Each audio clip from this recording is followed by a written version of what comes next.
Olá todo mundo, vamos falar mais um pouquinho de física, né? Mais um vídeo meu aqui que eu tô postando. E, bom, há algumas semanas eu fiz uma live aqui no canal, trocando uma ideia com vocês inscritos mesmo, e surgiu nos comentários um tema, que inclusive muitos de vocês, meus ouvintes, me perguntam, principalmente no Instagram, que é a minha opinião a respeito de se as equações no ensino médio, se no ensino médio a gente deveria demonstrar as equações na física. Como eu acho esse tema extremamente pertinente, eu decidi fazer esse vídeo aqui em separado, até porque mesmo que você não esteja no ensino médio, eu acho que isso é um assunto interessante da gente discutir, porque ele está diretamente relacionado à forma como a gente vê o aprendizado na física como um todo, não só no ensino médio. E aproveitando o momento, se você gosta do meu canal, certo? Gosta do meu trabalho e gostaria de apoiá-lo mais ativamente, não deixe de fazer parte aqui do clube de membros do canal. Já deixando claro uma coisa aqui no início do vídeo para que não tenha confusão. Eu não sou formado em licenciatura, que é a modalidade na física voltado para você ser professor de ensino médio. Eu também não faço nenhum estudo na área de educação. Então tudo que eu vou falar nesse vídeo é a minha opinião, baseada na minha experiência como professor nos últimos 5 anos, como professor de um cursinho popular e também com algumas monitorias ali no meio do caminho, tanto para cursinho quanto para ensino médio, ok? Então já respondendo o tema do vídeo, não. Eu não acho que as equações devam ser demonstradas no ensino médio. O que eu acho é que elas têm que ser verificadas, que é uma coisa bem diferente, e eu vou deixar claro ao longo do vídeo aqui essa minha opinião. A gente tem uma falsa impressão na física que se a gente souber como se deduz uma equação, a gente tem um total domínio daquele conteúdo, que não é verdade. Então deixa eu já esclarecer algumas coisas de uma vez. Eu achar que as equações não devam ser demonstradas não significa que elas nunca possam ser demonstradas. Até porque tem muitos contextos, como por exemplo cinemática, que a demonstração das equações ela é uma cadeia de raciocínio natural com o próprio aprendizado das equações. Certo? Tem algumas áreas, da cinemática eu acho que é o principal exemplo, que só de você ir construindo a ideia das grandezas em cinemática, das noções de movimento, você já meio que automaticamente deduz as equações. Nesse tipo de situação, eu não sou contra não. Outra coisa também que é importante deixar claro, eu não acho que as equações devam ser demonstradas no ensino médio, exclusivamente no ensino médio. E vamos lá, por que eu acho isso? Principalmente por dois motivos. Primeiro, no ensino médio existe uma variedade gigantesca de alunos, certo? De tudo quanto é tipo e afinidades diferentes. Tem alunos que têm uma naturalidade maior com humanas, outros com biológicas, enfim, nem todo mundo gosta e nem tem interesse em física e matemática. E o segundo motivo, que é atrelado a esse primeiro, é que, como eu já tinha falado antes, existe uma diferença enorme entre você entender o que uma equação quer dizer e saber deduzi-la. Quando você deduz uma equação, a única coisa que você está aprendendo ali é o raciocínio lógico-matemático que te leva das premissas exatamente para a equação que você está querendo deduzir. Mas isso não significa que existe algum significado físico no meio do caminho dessa demonstração. Se o objetivo do ensino médio é passar a ementa básica, a educação básica para um cidadão qualquer, não faz sentido a gente demonstrar diversas equações, sendo que a gente poderia estar gastando o tempo que nós estamos demonstrando essas equações fazendo com que o aluno realmente entenda o que elas querem dizer. E é por conta disso que eu acho que as equações têm que ser verificadas. Verificar uma equação, aí sim, traz muito raciocínio físico e muito conhecimento físico para o aluno. E para deixar claro e defender esse meu ponto de vista, eu vou usar como exemplo aqui a lei de Snell, certo? Que é a lei da refração. Caso você não se recorde, a lei de Snell é essa equação que eu estou deixando aqui na tela, e ela basicamente relaciona como é que vão ser os ângulos de incidência e de refração, certo? De um certo feixe, que passa de um meio com um índice de refração específico para outro com um índice de refração diferente. A lei de Snell também pode ser escrita desse jeito, sendo que esse V que está aparecendo é a velocidade da luz naquele meio em específico. Porque, claro, eu imagino que você deve se lembrar, o índice de refração de um certo meio ele é dado por velocidade da luz no vácuo dividido pela velocidade da luz naquele meio. Então vamos lá, como é que a gente deduz a lei de Snell? A gente faz isso utilizando o que a gente chama de princípio de Fermat. O princípio de Fermat nos diz que a luz percorre sempre a trajetória que demora o menor tempo possível. Então, matematicamente, como é que a gente faz para demonstrar essa equação? Primeiro, a gente escolhe dois pontos, certo? Que a luz vai sair de um ponto e vai para o outro. E a gente escolhe uma trajetória genérica que a luz vai fazer entre esses dois pontos. Em seguida, a gente tem que calcular o tempo que a luz vai percorrer para essa trajetória genérica que a gente escolheu. Então, como é que a gente vai fazer isso? Primeiro, a gente calcula o tamanho de cada uma das partes da trajetória que a luz vai fazer. Depois, se você se recordar do que eu falei há alguns minutinhos atrás, o índice de refração do meio está relacionado com a velocidade da luz naquele meio. Se a gente acabou de calcular a distância que a luz vai percorrer e a gente sabe o índice de refração, e por consequência a velocidade da luz naquele meio, acabou. A gente consegue calcular o tempo. Depois, o que você faz? Você soma o tempo que a luz vai percorrer no primeiro meio e no segundo meio, você vai ter o tempo total. E depois você impõe matematicamente que aquele tempo seja o menor possível. Quando você impõe isso matematicamente, eu não vou adentrar tanto aqui, porque meu objetivo não é demonstrar a lei de Snell, certo? É só apontar como se faz a demonstração, mas quando você calcula esse tempo total e impõe que ele seja o menor possível, aí pimba, sai a lei de Snell.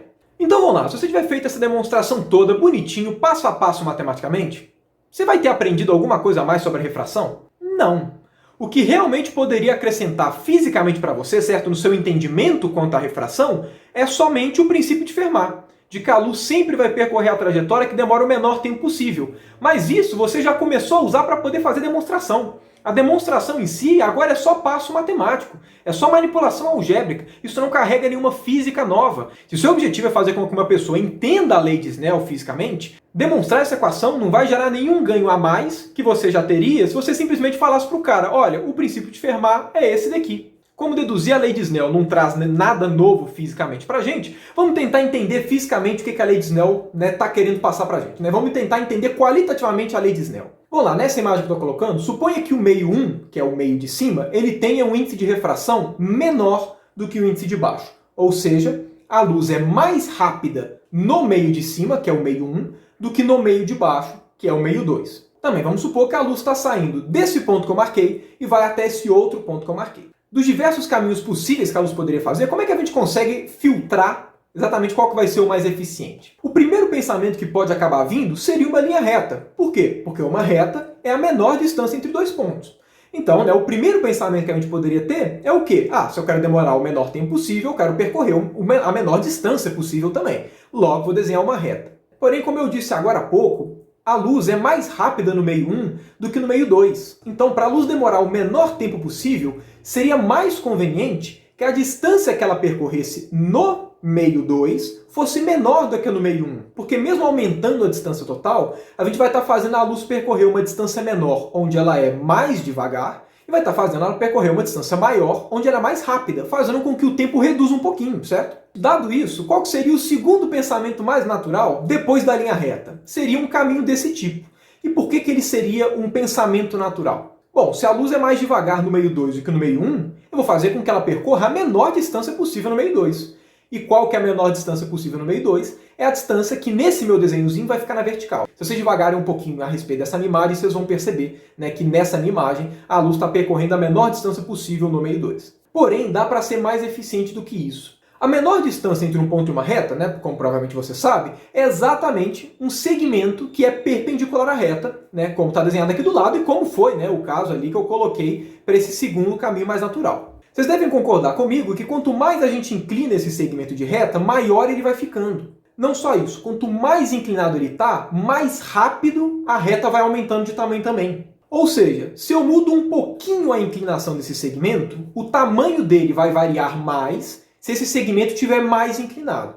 Dá para perceber nesse meu exemplozinho, certo? Quando ele está na vertical, que ele tem o menor tamanho possível, quando a gente muda a inclinação dele, o segmento muda só um pouquinho. Agora, quando ele está bem inclinado, quando a gente muda a inclinação dele, o segmento aumenta bem mais de tamanho, certo? Eu acho que isso deve ser visível para todo mundo. Nessa segunda trajetória que a gente está supondo para o caminho da luz, percebam que o segmento que corresponde à distância que ela vai percorrer no primeiro meio é mais inclinada do que a do segundo. Ou seja, se eu pego o ponto exatamente da transição de um meio para o outro e trago ele um pouquinho mais para o lado, reparem que tanto a trajetória da luz no meio 1 quanto no meio 2 vão mudar. Porém, como a trajetória da luz no meio 1 está mais inclinada, ela vai variar mais do que a trajetória do meio 2, que está menos inclinada, pelo que eu acabei de falar aqui do ponto e da reta. Ou seja, apesar da luz ser mais devagar no meio 2, vale a pena a gente aumentar um pouquinho a trajetória que a luz vai percorrer nesse meio. Exatamente porque esse aumento da trajetória no meio 2 vai provocar uma diminuição da trajetória do meio 1, mas uma diminuição mais intensa do que foi o aumento do caminho 2. Se você teve dificuldade para acompanhar o raciocínio, volta e repete que vale a pena. Por conta disso, a luz vai demorar menos tempo fazendo essa trajetória do que essa trajetória. Exatamente pelo que eu acabei de falar. A diminuição do primeiro trajeto é mais intensa do que o aumento do segundo, o que acaba compensando. Agora, olha só que interessante. Essa trajetória daqui te lembra o que na física? Essa é exatamente a aparência de um feixe de luz refratado seguindo a lei de Snell. Percebam que em nenhum momento eu demonstrei a lei de Snell. Tudo isso que eu fiz foi só uma verificação. O que a gente fez foi basicamente mostrar que a física do problema nos leva a um comportamento qualitativo que as equações mostram que tem que ser mesmo. Eu não sei vocês, né, esse tipo de coisa é muito de opinião, mas para mim, essa segunda análise nossa é muito mais rica fisicamente do que uma demonstração da lei de Snell. E eu não demonstrei a equação. É por isso que eu acho que as equações não devem ser demonstradas no ensino médio, e sim verificadas. Quando você verifica uma equação, você constrói aquilo fisicamente, enquanto a demonstração é simplesmente passo a passo de lógica matemática.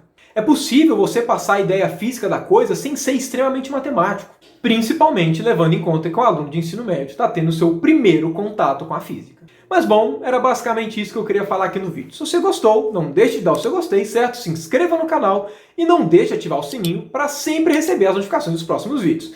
Se você não faz parte do clube de membros, não deixe de fazer parte, certo? Apoiando aqui o iFísica.